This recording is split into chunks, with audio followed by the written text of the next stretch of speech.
Under center. 4th and goal with the ball inside the Texas 2. Handoff goes to Donaldson. Knifes into the end zone for a touchdown. C.J. Donaldson followed his blockers. He takes it into the end zone for his first touchdown as a Buckeye, his 24th in his collegiate career, and Ohio State on the board first, leading Texas 6-0. Quarterback under center, Hudson. Behind him is Baxter at tailback. Manning takes it straight ahead, and it doesn't look like he's going to get in there, as there's a big pile near the 1 and the goal line, and the Buckeyes have stopped him. Arch Manning cannot get into the end zone, and Ohio State will take over on downs right at about their own 1-yard line. Manning pivots to throw from his own 36. Shoots that up the right side of the field. Intercepted by Ohio State, and stepping out of bounds, Jermaine Matthews with his second career interception. Takes a handoff, looks to throw. Sand will pump that one deep down the right side, left sideline, Tate with it. Taken down in the end zone for a touchdown. Carnell Tate gathered it inside the 4, and a pass came down the left side. The yard line. Manning gets the snap, drops it as 40, and he's grabbed by C.J. Hicks, flails a pass that's caught by Andrews out on the left flat, where he's tackled at the Ohio State 48 by safety Caleb Downs, shy of the conversion, and the Buckeyes will take over on downs. The Ohio State of Mind podcast, hosted by Josh Keelan and Chris Wright. Oh, and welcome back to the Ohio State of Mind podcast. My name is Chris. I am back after a multiple-week hiatus. I am in the Philippines for only a couple more days, and then we can get back to our regularly scheduled broadcast. As always, to my left, my hetero life mate, Josh Keatley. Josh, how are you? Doing good, man. Ohio State got the victory. I went 9-2 on Saturday. 1-0 yesterday, 1-2 Sunday. So I had a pretty decent weekend. Big Ten could have looked better, but we'll get into that in a bit. Hell yeah. We'll jump in. I'm sure everyone's heard what they've done their internet scouring and talked about this game, but it was a big game nonetheless, and obviously we're gonna give our thoughts.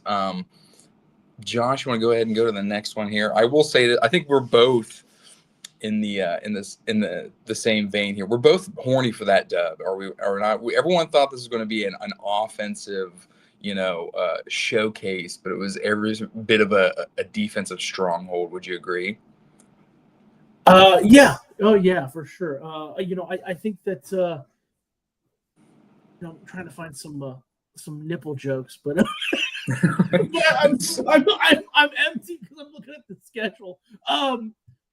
I mean, we can both agree that we're going to be on Ryan Day nipple watch, right? The harder the nipple, yes, the victory, right? So this will be something we watch. Is it Pierce? That's what everybody wants to. Obviously, Ryan Day has gone through his fair share of drama as far as his aesthetics and how he looks, right? Is the beard dyed? Right. Is it not dyed? I'm team not dyed, but that might be my own personal bias, hoping that he doesn't.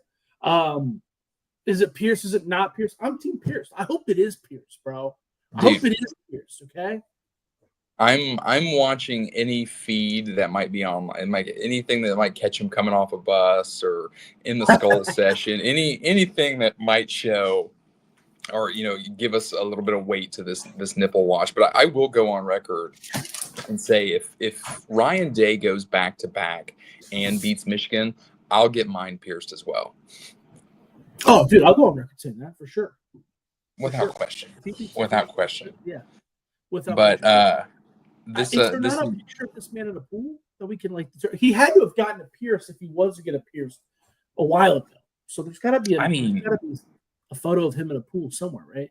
Is this a Texas hype up for the guys? He got it done right before. Went to a Claire's right before, and got this done. Yeah. Now let's see the belly button. Oh, no. Right.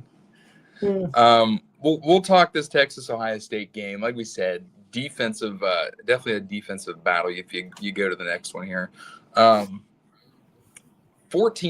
was the final in this one. I got up at midnight and caught this game, and I couldn't believe. It's hard for me to say this, especially us being Ohio State fans, but without question, the shoe was absolutely fucking rocking. The shoe was rocking for this one. And, you saw a lot of a lot of teams got knocked off week 1, and Alabama and UCLA looked terrible. I think you called that one, surprisingly. Yeah, but I won money on that game. Yeah, I'm absolutely certain you did. But that stadium was absolutely rocking on Saturday. And Donovan's in here. Donovan say, "Hey, I have been humbled. I picked Texas last week in OT. Good W, boys, and might see him again in November." Yeah, Donovan, I'm going to be honest with you. Everything I've been reading is Arch overhyped? Is Arch already washed? I'm going to be honest with you.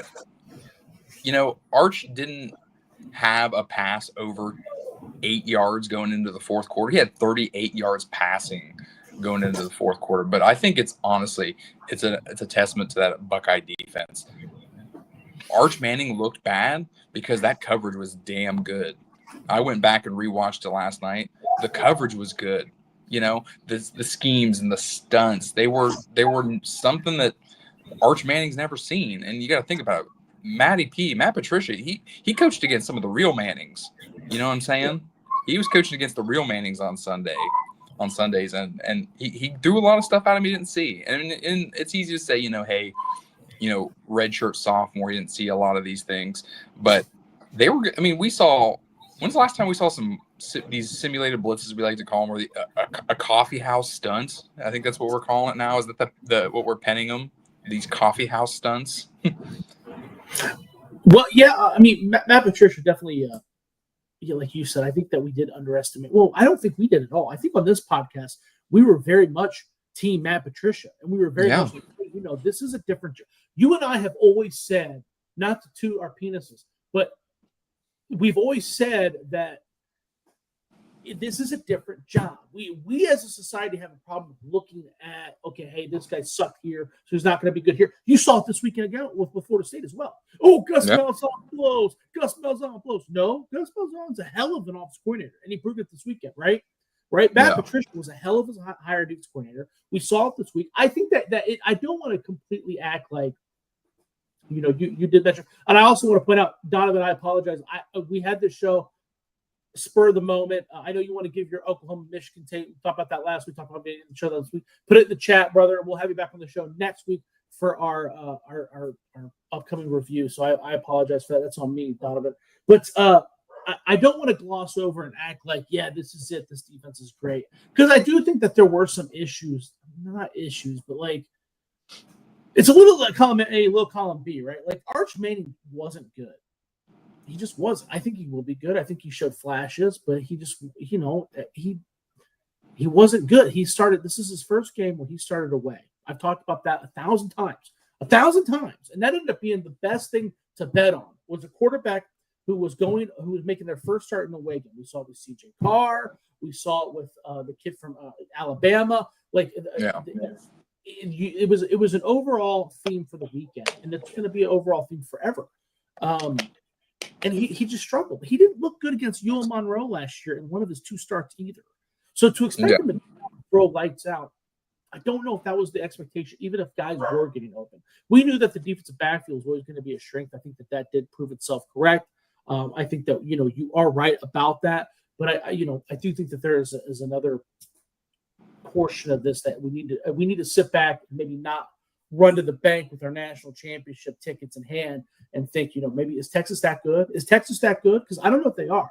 That Texas to me looked like a 4-loss team.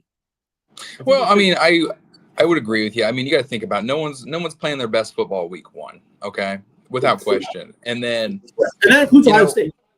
No, it absolutely includes Ohio State, and that's my point exactly. If this is the defensive performance this is going to be our starting point.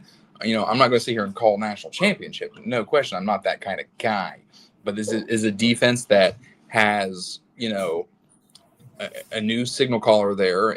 They were playing, passionate and inspired. They were running around. They were jumping around. They were doing all these different things that you didn't see a Buckeye defense do in the last couple of years. Other than just straight athleticism, you saw different kinds of stunts and schemes and things of the sort. And it looked like they were having fun out there, and it was easy to have fun when the stadium was so goddamn loud. Let's be real. The stadium definitely helped. I've heard people talk like, "Oh, would the game be different if it was down in Texas?" I don't think so. I don't think so. The stadium was a big help, but like you said, I mean, the overall defensive game plan was great. I'm a little upset that Ryan Day did do typical Ryan Day stuff on the offense. It did feel like he was very much like, okay, we're up by 14, let's slow down. I really wish he wouldn't do that. But again, he might have just done that this year. Again, I keep making excuses for I do it every year. But he might have been doing it just because Julian Sain didn't look hot. Let's be real. Julian Sain looked better than Arch Manning, but not by a wide margin, right? No. So that's something to consider. If I had to nitpick the defense, I guess I'd say the linebackers. You would hope to see Sonny Styles, who was supposed to be this All-American, be more active. I think Arvell Reed's played okay, but he had a big sack and was pretty good as a pass rusher, throwing the hole and stuff. But you want to see those guys be a little more active. But that's pretty much nitpicking. They played well. Again, I need to see more. There were obviously issues because I don't know if this Texas team was all that everybody thought it was going to be. And I for one want a lot of money. I bet Ohio State and the under. So. Yeah, no, I agree with you. I think the biggest takeaway that no one really is talking about, I've watched a million different people comment on this game. I think the biggest thing when it comes to that defense is why I'm hopeful is we saw quarterback pressure with just sending 4. And I think that was the biggest thing for me to take away. And it was the biggest thing where you and I and anybody else we'd have on this podcast over the last year or so were upset is, we wouldn't get any pressure unless we were bringing +4, and they were getting that. And again, it could be Texas being overhyped currently, but guess what? Texas is going to turn around and win 3-4 straight games. They're going to be figuring it out without question. Looking at their schedule, they're going to go rip off 4 wins in a row. They're not going to just drop off the face of the earth. They're going to start. No, they're going to be good. I'm not shitting on Texas. Is going to be a good team, right? I'm just saying, like, this Texas team is going to be different than the Texas team that we may potentially see in the playoffs, right? For instance, the offensive line had 4 new offensive starters, had 4 new starters. Yeah. So, that needs to be taken into consideration. I completely agree, and we're going to be Ohio State's going to be a completely different team as well. But yeah, they are going to rip off 3. Wins in a row. But I tell you what, the Texas-Florida game is going to be interesting. That's going to be a much better indicator. So they play San Jose State, Sam Houston State, UTEP or some shit in 3 weeks. But then they get Florida at Florida. That's going to be a much better. That's going to give us a much better indicator of where Texas is because they should have a better identity by then. It's going to be away too. So Florida may not be a playoff team, but no one wants to go down to the swamp, right? No. Well, they're showing promise. They're showing flashes. They're getting his people in Jacksonville excited again. And also, we sit and we talk that Arch didn't look good at the same time. We talk about, pressure. We're talking about lockdown coverage in a sense. Let's be real. Sark didn't give Texas an awful lot of chances. You watch that goal line stop, in the third quarter where they ran the ball goal to go 4 straight times. Mm-hmm. And that was a question. I was like, is Sark, afraid of everyone getting bunched up down there in that red zone for him to throw that ball? Is that a coach protecting the young quarterback kind of thing? So I was a bit surprised. Well, he's always been kind of a short. I was talking about this. I think Donovan and I talked about this last week. Arch. Everybody talks about Arch's beautiful arm and all that, but he doesn't. Sark doesn't. The Texas offensive game plan has never revolved around deep passes. Sark has never revolved around deep passes. He was at Washington, right. USC. That's just never really been his thing. I did think that the play calling was a little bit more. I don't know. I really don't think he was. I think that you could see that Ryan Day was trying to protect Julian. I think he was trying to get Julian in the rhythm. I think he was trying to see what Julian. He didn't want to see what Julian could do. He wanted to see what Julian wasn't going to do, right? Like, I want to make sure Julian's not going to make a mistake. He's not going to let us this game. He's just going to keep us contained. I don't think Sark was doing that with Arch. I thought Sark always, that to me was no different than any other games he coaches. He gets this reputation as being this awesome offensive mastermind, and he is. He's a really good coach. I'm not shitting on Steve Sarkisian. It's just weird how just like I'm not shitting on Arch Manning, but these two guys are put on this massive pedestals. I don't know where they did it. Sark is now 1-7 on games where he's an underdog. Yeah. He's been a head coach of Washington, USC, at Texas. These are all huge programs, and he hasn't lit the world on fire. He hasn't won anything at Texas. So it's weird that we keep looking at him like, well, what happened? What happened? I just don't know I think he was outmatched, outplayed. I think that I would take Ryan Day over Steve Sarkisian 9 times out of 10. No, I would agree with you, and I like the stance you said. Hey, Ryan Day was maybe in the same sense seeing what Julian Sand would not do. I wouldn't say he was going to and protecting them, but you saw a lot of these 5 wide sets, and a lot of those routes end up being hooks and curls and comebacks. Exactly. Small to intermediate routes just for him to make a lot of timing rates too.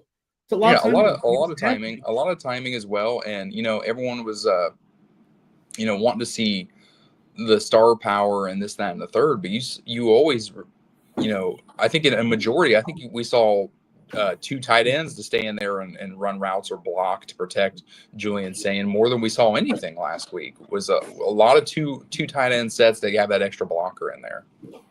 It was also interesting too. I know that Jeremiah Smith was getting some heat because this year at the beginning of the year too. I think Jeremiah Smith is a pretty passionate, nervous kind of guy. And obviously it's pretty clear he didn't get a lot of reps during the spring and summer because what's the purpose, right? They're just they don't want to get him hurt. So I wouldn't worry about that. He still outpaced all the Ohio State. Well, no, I guess Colonel T had more yards, but Jeremiah Smith still had 6 receptions, so we know he can still catch them. Right. The targets were still there. Yeah.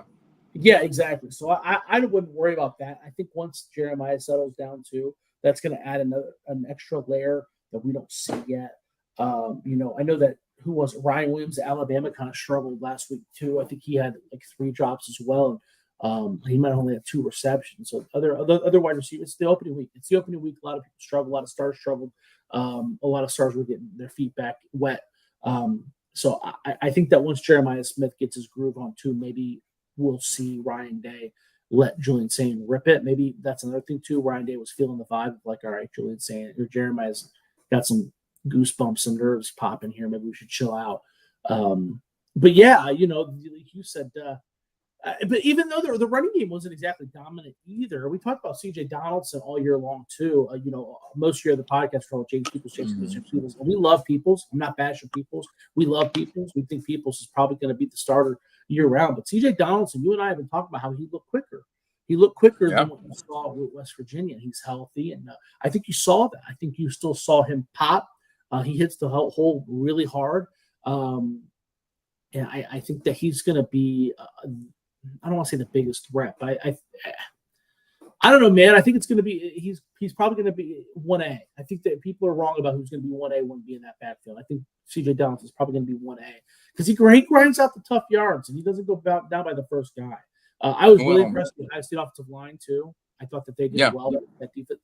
But again, I don't know what's more impressive. Is it the Texas offense? I don't know what to take away. Is the Ohio State offensive line good or is the Texas defensive line not that good? These are things down the road. I mean, we can sit here and say, hey, maybe Texas was a little overhyped coming into this game. Maybe they were ranked a little too high. I mean, one thing we can't argue is Texas brought back 3 first-team All-Americans on that defensive side of the ball. That was the first time that a team brought back three first-team All-Americans since 2002 Miami, my friend.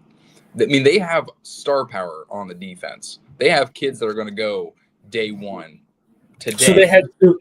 You're talking about Colin Simmons, Anthony Hill, and Muhammad, the cornerback? Yeah. All 3 first-team All-Americans. But they also started a guy. They also played Hero Canoe, who wasn't going to see the field at Ohio State. So it's like, I mean, but also I just don't know. I don't want to hang the banner just yet. I guess is what I'm saying. No, I want to. You're not getting any banner hanging for me.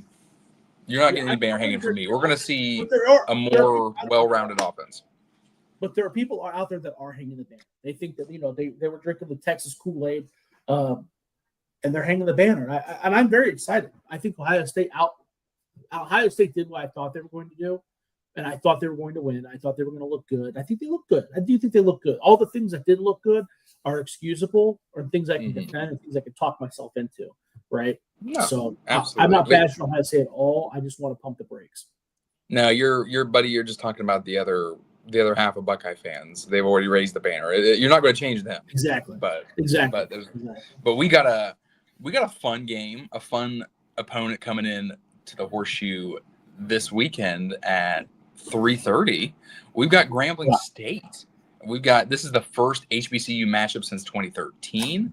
And, obviously we're looking for that offense to open up the playbook a little bit more, see a little bit more of Ohio State's identity at 3:30 Eastern in the shoe on Saturday. So the last one was a FAMU when Kenny got you through for 6 touchdown passes? Yep, 76-0, my friend. You can expect very similar. I know Grambling, people that don't watch a lot of football, they're going to see Grambling State beat the shit out of some school this past week. I'm pretty sure that school was like a D2 school. Yes. They're not good. They don't exactly dominate in the SWAC. They haven't for a while. The FAMU, there was a connection there because you had Rudy Hubbard, who is the first African-American coach on the Ohio State coaching staff under Woody Hayes, who went to FAMU and coached there for 20, 30 years or whatever it was. There's not really a connection here, so it's kind of an odd scheduling. I know a lot of people that are pretty psyched about it because they're big HBCU guys and Grambling is. I'm not a big fan of these smaller schools when there's not a connection or they're not regional. So when you're bringing up a school from, it's just not. I would rather see Youngstown State here, or I don't know, man. That's typically the usual, right? Is Youngstown State. I see. I like the Youngstown State. I see the connection. They bring in an HBCU. You get two prolific bands. That's definitely a big selling point as well. If you recall, originally this game was scheduled. It was supposed to be UConn, and that UConn game was going to cost $1.9 million. Grambling State comes in. They're going to take the cool mill, come into Ohio State. Buckeyes save about $1 million. But then again, I think Ohio State still paid UConn. Say that one more time. I think Ohio State still paid UConn. I think Ohio State welched. I don't think that was a UConn welch, was it? That doesn't I think it was. I'm thinking they saved like $0.9 million by switching this game. Really? Yeah. Okay. It was like original number was like 1.9 for UConn. What a weird thing to do. Yeah, but like I said, we both said, you're going to see a little bit more of this offensive identity. You're going to see Jeremiah Smith, without question, want to get his get back after some drops, maybe being a little bit disappointed with himself. You're going to see Julian Sand open it up a little bit more. You're going to see, a run game. You're going to see, we're going to watch a game that's going to be over in the first quarter, but we're going to sit there, you and I, we're going to sit there and watch every single buddy on that offensive and defensive side of the ball nitpick, this, that, and the third. But, hey, it's football, man. It's Buckeye football, and I'm excited for it. And I'll finally be back in the States and get to watch a game in the confines of my own home. Yeah, no, that's the biggest thing. I tell you what, man, you're a little bit more forgiving about the UConn thing. I do blame. We need more details on this because I'm upset. Because first of all, I think UConn is building something fun there. Jim Moore Jr. has done an excellent job up there. They beat the shit out of Central Connecticut State, who sucks, but they were at least a playoff team. It wasn't even a playoff team. So Grambling State is the worst team in Connecticut State. I think most people would think that. They have a receiver in Skylar Bell who's phenomenal. So obviously Ohio State would have beat the shit out of them too, but that would have been there would have been something because they wouldn't have gone away. They would not have. Jim Moore Jr. would have had them boys fight. But agree. You got to think. You got to think about the schedule in this and like, oh shit, Texas week 1. All right, let's give these boys. Bro, I'm thinking that's what happened. I'm thinking. Yeah. I don't know. What do I know? But yeah, man, this game's going to be over so soon. Ohio State's probably going to beat them by 50 points. Right. You nailed it too. The most exciting thing about this game is maybe we're going to get to see Julian Sand light it up a little bit more, gain some confidence, gain some momentum, right? There's no fear. You can have him throw the ball 50 times in the first half to try to get a feel for it, get him in a rhythm, let him throw it 20 yards down the field, see what happens. I think Brian Day is more willing to do that than some coaches. Paul Chryst at Wisconsin was notorious for never trying anything. Like he was run. This is what works. Sure, we're up 50-0. You want to try something new? You want to practice something different? No. Keep going. Yeah. Then you have to throw the ball against Florida and you can't. Like Ryan Day doesn't do that, which I do have to give him credit for. I mean, I don't think he does. That's not what I've noticed. So that will be fun to watch. It'll be fun to watch some of these young guys too with the new redshirt rule. Not new. It's been around for 5 or 6 years now, but it is something of note. You know, we'll get to see Tavion St. Clair, and I think Tavion St. Clair is going to make a jaw-dropping play. I bet he does. You're definitely going to see these younger guys play. You're definitely going to see towards the ass end of the first half. You're going to see Ryan Day go scenario. He wants to go a hurry up. He wants to practice a no huddle, things like that. It's what this game is for. It's to get in, get your dub, work on some things, and come out healthy. Yeah. Absolutely. All right, my friend. We're at 25 minutes. I want to keep it at 45 for you so you don't get yelled at. We got a Big Ten schedule. We got a slate of games. We got 2 games on the Big Ten schedule on Friday night this week. We've got Western Illinois coming into Northwestern, and we also got Northern Illinois coming into Maryland. 2 Friday games, my friend. Okay, so we're doing our picks. First of all, I'm surprised. Where did you get the 12.5 line for Northwestern and Western Illinois? That was a Sunday for me on DraftKings. Wow. I don't know if I have the balls to do it because Northwestern didn't look good either. But Northwestern was also playing Tulane last week. But Western Illinois is horrible. Illinois is horrible. They used to be bad. That was a school that we actually played when I was at Valpo. And they would send a couple guys in the NFL every year. I think Herb Donaldson was one of them. But they've been bad. Leathernecks have been bad for a while. Northwestern, they lost to Tulane, and they lost pretty ugly. Preston Stone had a horrible stat line down and pointed out to me before the show started. But there are things I like about Northwestern. Tulane's good. Yeah. So it's like, yes. What you know what I mean? Like, it was kind of like the Texas thing. Where it's like Northwestern's going to figure it out. Preston Stone's still a 4-5-star guy. Their defense is still tougher.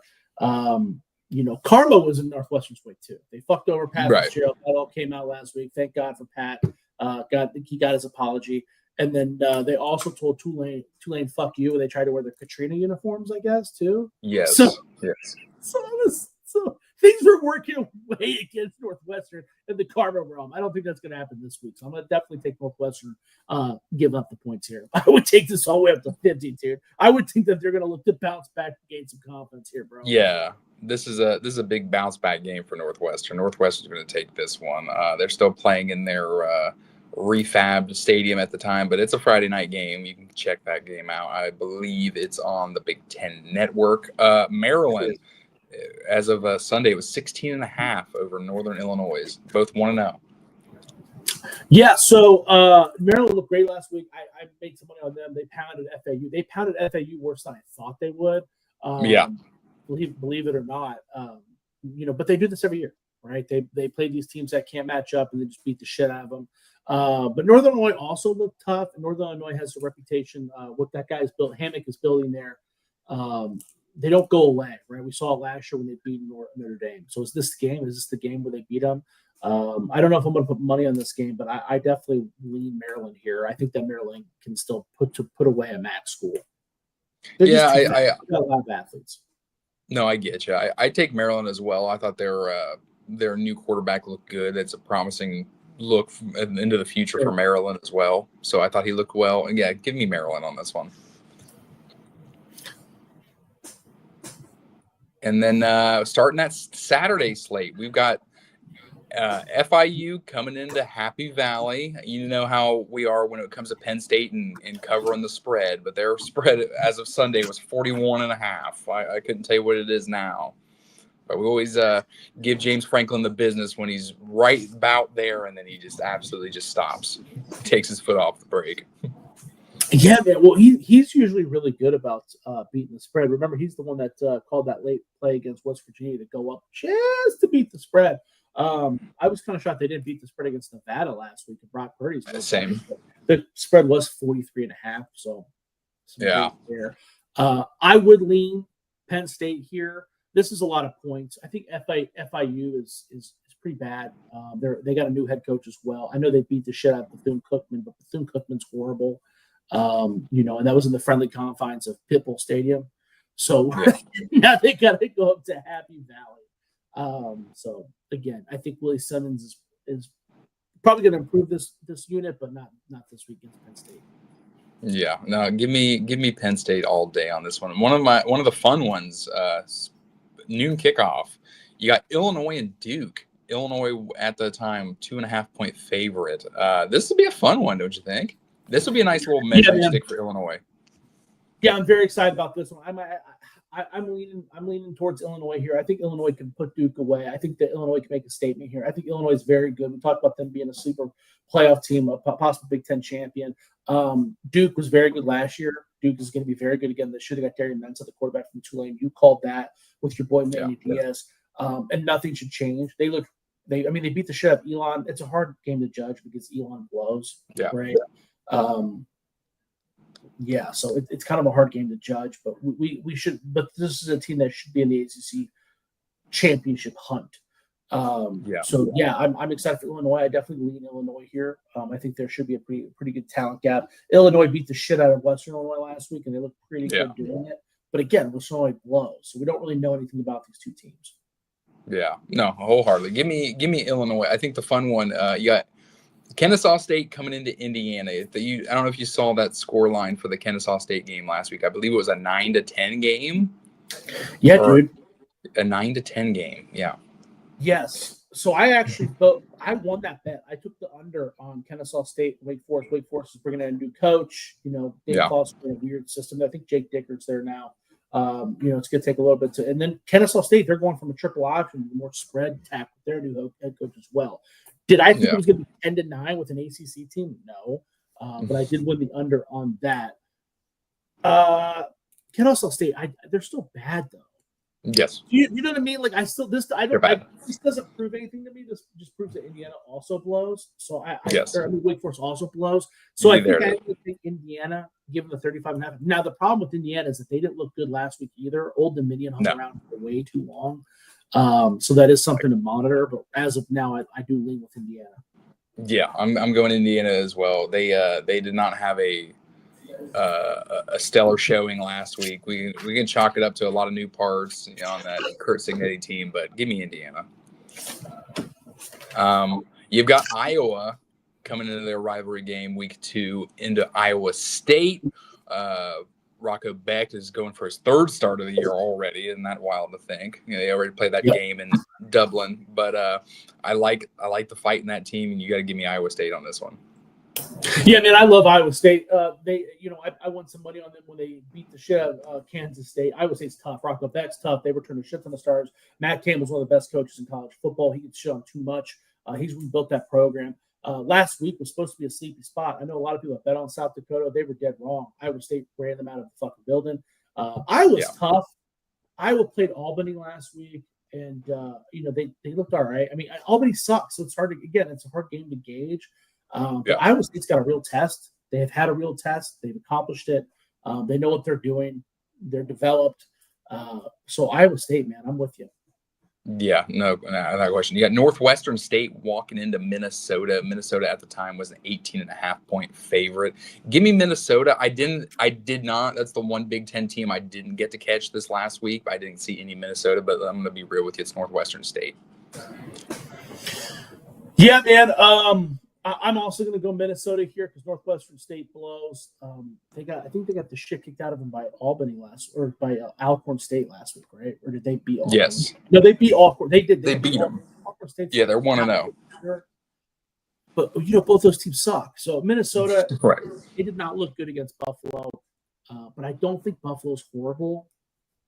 No. So I don't think they're horrible. Minnesota shouldn't have struggled that badly, but I mean that was a game I didn't bet on because I thought Buffalo was tough. Minnesota's quarterback looks like hot garbage, but he's also young, so maybe it's a confidence builder for him. So yeah, I'm riding with Minnesota on this one. Okay, no, I'm with that. Oklahoma State coming into Eugene, Oregon. Oregon was a 27.5-point favorite. Oregon didn't look bad. Utilized some tight ends. That freshman wide receiver that Ohio State was real high on, that Jacorian, whatever his name, had a nice game. Jacorian Moore, that's him. He had a nice little game. Had a couple different highlight reels on there. You're going to give me Oregon on this one. I didn't get to watch Oklahoma State last week though. Yeah, I'm with you, man. Or Oregon pounded Montana State. Montana State, again, not in the same realm, but credit where credit's due. I mean, Oklahoma State played a team that was equally as shitty. Well, UT Martin went to the playoffs last year, and they didn't return everybody. But at Oklahoma State returned nobody. Like, I think that they were one starter on each side of the ball. But either way, you got to ride with Oregon here. You got to ride with Oregon.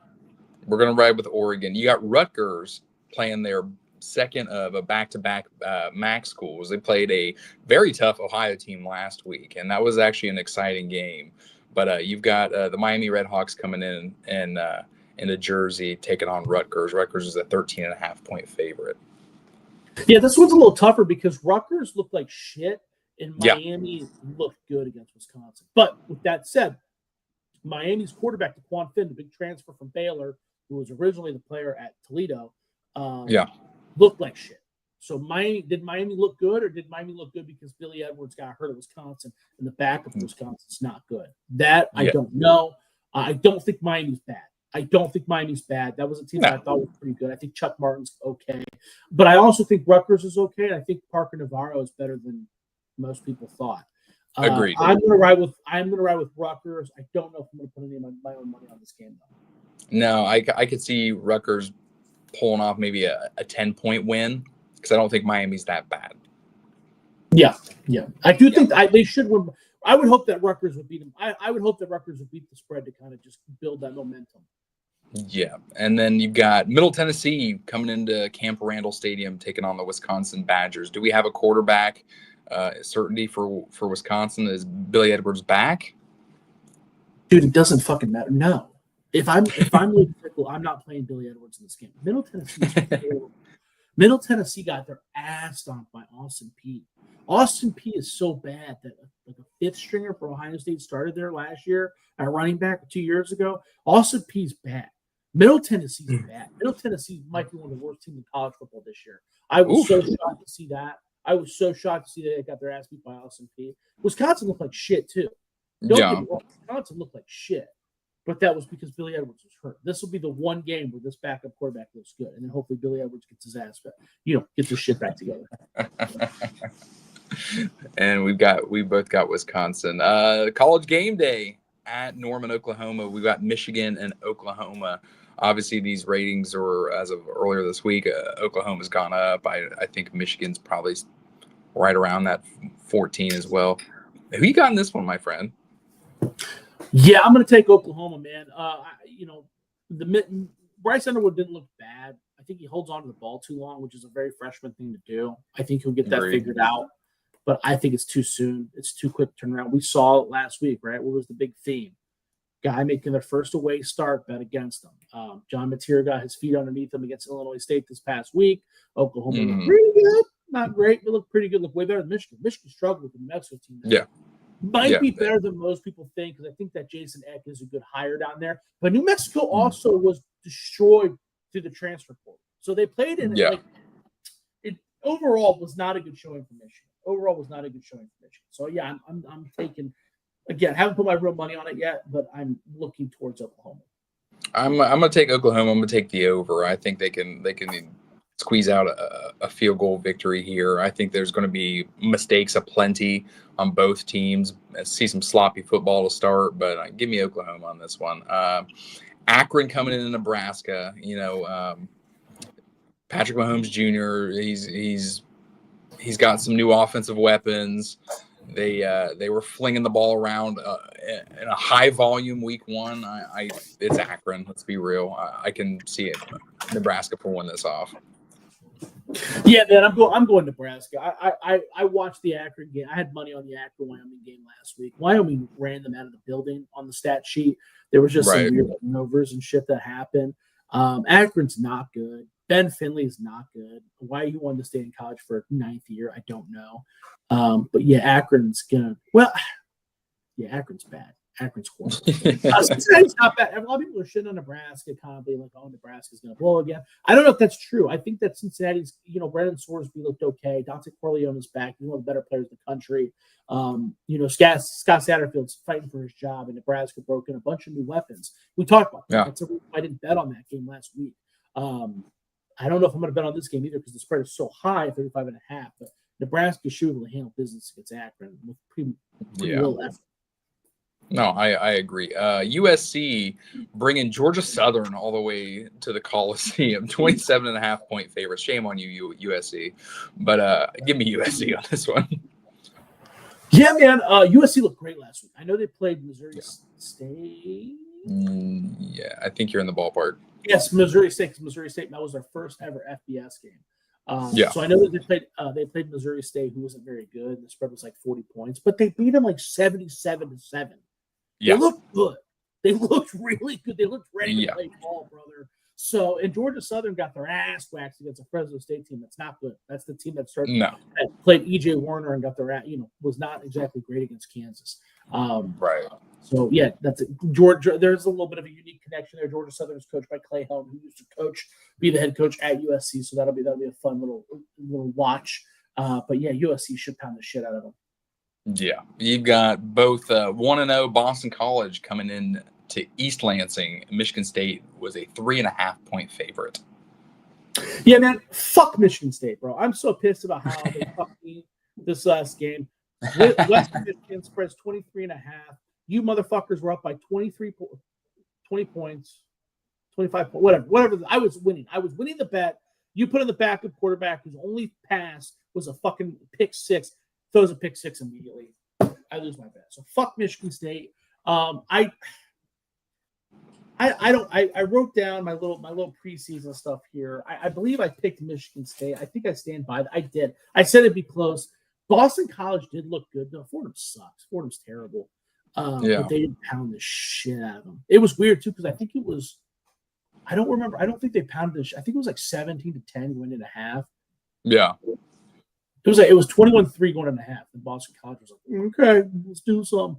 Bill O'Brien down there. But I think that Michigan State, their offensive line just looked so bad last week. But again, they were playing that Western Michigan team. I don't know if they're horrible. They should be pretty bad, though. I know that's the question.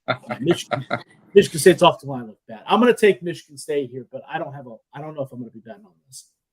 No, I'm going to take Michigan State, give them the home win. The offensive line looked bad, but, Boston College at the same sense. They've got the coaching, but I don't know if they have the players. Give me Michigan State. You got Southern Illinois coming into Purdue Saturday night. Southern Illinois and Purdue. I didn't get to watch Purdue either.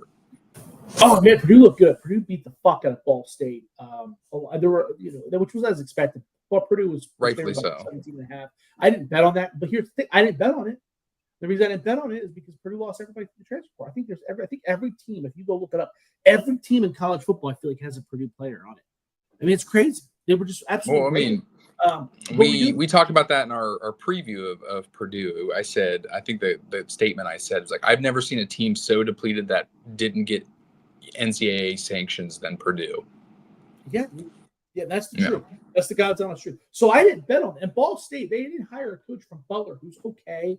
I think he's got more of a tough mindset than what they're used to. Muncie. Ball State's bad. We knew they were going to be bad. But again, the spread was 17.5, so no one had the balls to bet on Purdue. They went out there, and Barry Odom, we knew Barry Odom was a good coach. He did have an offensive game plan. The passing game looked like it was good. They looked good. Purdue looked really good. We don't have a spread here because no, there wasn't even a spread for this one. So we don't even need to talk about Thomas More. They beat Thomas More last week. It was like a D2 school. So yeah, Purdue's going to beat the shit out of them. Yeah, wholeheartedly. Purdue all day, all night. UCLA and UNLV. UCLA at the time of creating this was a 1.5-point favorite. Nico didn't look good. Last week. Looked horrible. Real bad. So I won some money on UNLV last week. UNLV played. I was trying to look it up. UNLV played. Oh, that's right. So UNLV played the first week against Idaho State, and they looked like shit. Yep. They won, but they looked like shit. I think Idaho State scored like 50 points. Something was not. They did not look good. But San Jose State looked like shit against Western Kentucky. So UNLV played San Jose State the next week. Yeah. Again, San Jose State looked like shit. UNLV won. I think that it is deceiving to think that UNLV is good because I think San Jose State blows. I think it's deceiving to think UCLA sucks because I think Utah's good. Okay. I don't think UCLA is good either. I'm not saying UCLA is good, but I think that UCLA. I might put my money on this. I think UCLA can win against UNLV handily. Yeah, I can take UCLA on the comeback. I could take the points as that one as well. I think they could win this game by a score or two. Yeah. Yep. And of course, no line for this Washington and UC Davis. I mean, let's come on. I think they might be giving tickets away for this back home where I live. Yeah, no shit. I can't remember. I know UC Davis has an interesting quarterback. I thought like it was like someone's brother or son. I can't remember. But whatever. We'll look that up another time. Washington's gonna beat the shit out of them, dude. Washington's gonna beat the shit out of them. So wholeheartedly, it'll be over by halftime. And I don't really have. Who did Washington play last week? You got me on that one, bud. I'm on my phone right searching. They played Colorado State. Colorado State. I don't know if Colorado State's horrible, right? I don't know if Colorado State's horrible. Washington probably should have beaten them more than 38-21, but we've seen Colorado State be tough before. So I don't think UC Davis is horrible. So this is not even if they did look, it is what it is. Yeah. Well, that's our Big Ten wrap up for week 2. We're gonna go ahead and come back. We're gonna attempt to do our recap of Ohio State, Grambling State Sunday morning, and then come back to you later in the week, a little closer to kickoffs for our week 3 games, and start talking about Ohio State and Ohio and Big Ten week 3 coverage. You got anything else, my friend? No, man. Very excited for the upcoming slate of games. Big shout out to Donovan for joining us in the chat today. You can follow me on X at JoshKeatley16. Definitely give us a like, listen, follow. I have been I'm gonna upload last week's on Spotify. I'll be doing the same for this week's as well. So thanks.